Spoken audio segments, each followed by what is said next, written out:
General read the titles of bills and resolutions on first reading. So move, Mr. Speaker. Is there any objection? The chair is none. The motion is approved. The Secretary General is directed to read the bills and resolution on first reading and for referral of the appropriate committees.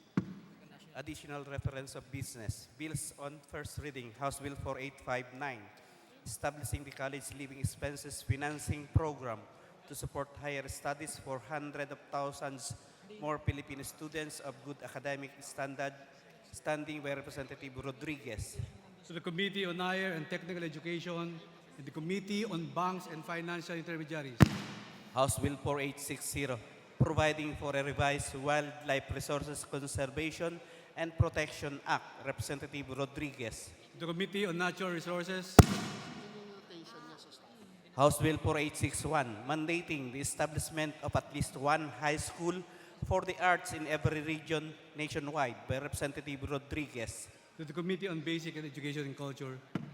House Bill 4862, establishing a national anti-doping policy in sports in compliance with the United Nations Educational, Scientific, and Cultural Organization International Convention against Doping in Sports, establishing the Philippine National Anti-Doping Organization by Representative Rodriguez. To the Committee on Youth and Sports Development.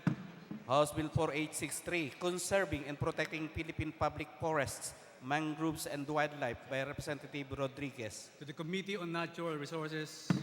House Bill 4864, providing services for the informal settlers affected by the demolition of houses, dwellings along danger areas, as well as the victims of disasters and calamities, and those affected by government infrastructure projects in urban areas by Representative Nieto.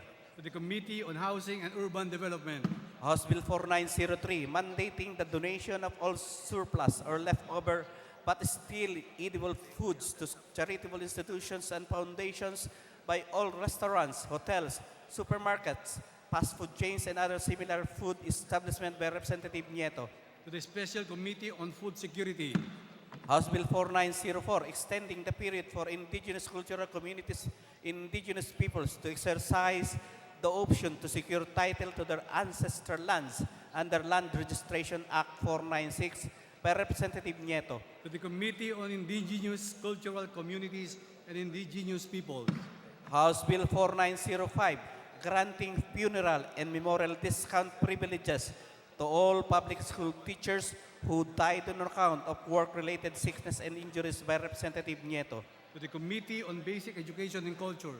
House Bill 4906, promoting local arts and entertainment industry by providing the local movie and film industry corporate tax breaks and exempting venue operators from the payment of amusement tax when showing locally produced films and music events featuring Filipino artists by Representative Nieto. To the Committee on Public Information.